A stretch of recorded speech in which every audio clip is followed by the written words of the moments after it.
Hello viewers, আসসালামু আলাইকুম। মজাদার রান্নাঘরে সবাইকে স্বাগতম। আজকে আবার হাজির হয়ে গেলাম নতুন একটা রেসিপি নিয়ে। আজকে আমি তৈরি করে দেখাবো সুজির পিঠা। এর জন্য নিয়েছি এখানে 1 বাটি সুজি, নিয়েছি পরিমাণ মতো চিনি। চিনিটা ইচ্ছা মতো যার যতটুকু লাগে ততটুকুই নিতে পারবেন। এখানে নিয়েছি পরিমাণ মতো আটা, আপনারা ইচ্ছা করলে শুধু সুজি দিয়ে পিঠাটা তৈরি করতে পারেন। আর এখানে নিয়েছি একটা ডিম। এখন আমি একটা বাটিতে প্রথমে চিনিটা ঢেলে দিব, তারপর দিয়ে দিব পরিমাণ মতো লবণ। লবণটা স্বাদ মতো, মিষ্টিতে যে লবণ খান সে দিতে পারেন, যে না খান না দিলেও চলবে। এখন আমি ডিমটা চিনির সাথে ফেটিয়ে নিলাম। এখন আপনারা ইচ্ছা করলে চামচ দিয়েও করতে পারেন। আমি হাত দিয়ে চিনির সাথে ডিমটা ভালোভাবে মিশিয়ে নিব। চিনি আর ডিমটা মিশিয়ে নিয়েছি। এখন আমি এখানে সুজিটা দিয়ে দিব। সুজিটা 1-1.5 মিনিটের সময় নিয়ে মিশাবো। তারপরে আমি এখানে আটা অ্যাড করে দিব। আমি এখানে কোনো পানি ব্যবহার করব না, কারণ কোনো পানির প্রয়োজন নেই।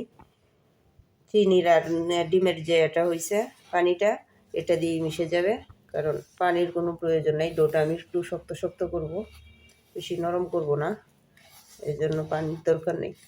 ডোটা তৈরি হয়ে গেছে, মতে নেওয়ার পরে এরকম হয়েছে। এখন আমি হাতের মধ্যে একটু ঘি মেখে নেব, যাতে হাতের মধ্যে না লাগে।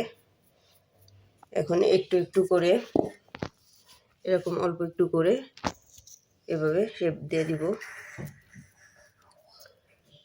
আমি এরকম করে বানিয়ে নিব, বেশি করব না। আপনারা ইচ্ছা মতো ডিজাইন দিতে পারেন। আমি হালকা ডিজাইনটাই করে নিয়েছি। তো এরকম করব, এরকম করে সবগুলা বানিয়ে নেব। তো সবগুলো পিঠা এইভাবে বানিয়ে নিয়েছি। এখন আমি চুলায় চলে যাব ভাজতে।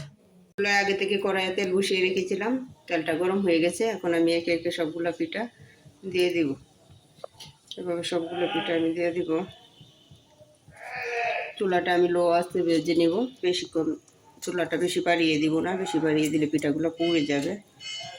আমি এইভাবে সবগুলো পিঠা কীভাবে একসাথে দিয়ে দিতে পারতেছি, যেহেতু আমার কড়াইটা বড়। আপনারা ইচ্ছা করলে 2-3 বারে ভেজে নিতে পারেন, কিন্তু আমি একেবারেই দিয়ে দিব। তো বাজার আগ পর্যন্ত আমাকে অপেক্ষা করতে হবে।